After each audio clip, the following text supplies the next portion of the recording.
ती गाडी घेते आणि मागचा व्ह्यू बघू शकता किती भारी दिसते. आणि जीव धोक्यात टाकून मी दीदीला गाडी देते. दीदीला चालू करता येते का बघू पहिली. दीदीला माहितीच नाही अजून गाडी कशी चालू करतात, तर मी सगळ्यांना दीदीला शिकवतो. हे बटन दाबून धर, तिकडचा ब्रेक दाब आणि गाडी चालू होईल हळूहळू. तर गाडी चालू झाली. मला एवढी भीती वाटते ना मित्रांनो. हळूहळू घे गाडी. तर दीदीला गाडी, तर मित्रांनो दीदीला गाडी जमते. हळू घे जरा गाडी.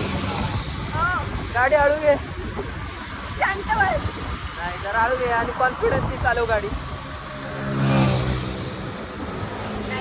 दीदी गाडी शिकली आहे, पण मोकळा रोड असल्यामुळे तिला येते आणि बाजूला लोक पण आहेत. तर दीदी गाडी चालवते व्यवस्थित. इथून जरा हळू घे. आता स्पीड ब्रेकरवर जरा स्पीड कमी करायची आणि ब्रेक हळूहळू दाबायचा. हा चल जाऊ दे. तर अशा प्रकारे दीदी गाडी चालवायला शिकली आहे. येते थोडीफार आता, रोज रोज शिकली. कारण बटन हे बघा एवढे उत्साही आहे की बटन दाबलं नाही. आता बटन दाबलंय पण शिकली, पोरगी शिकली, प्रगती झाली. हात दुखतो गाडी चालवताना. हात दुखणार थोड्या दिवस कारण सवय होईपर्यंत. असं शनिवार रविवारी शिकवत गेलं तर येईल ना. आता यापुढे शिकवत नाही. आता कॉन्फिडन्स आलाय दीदीला.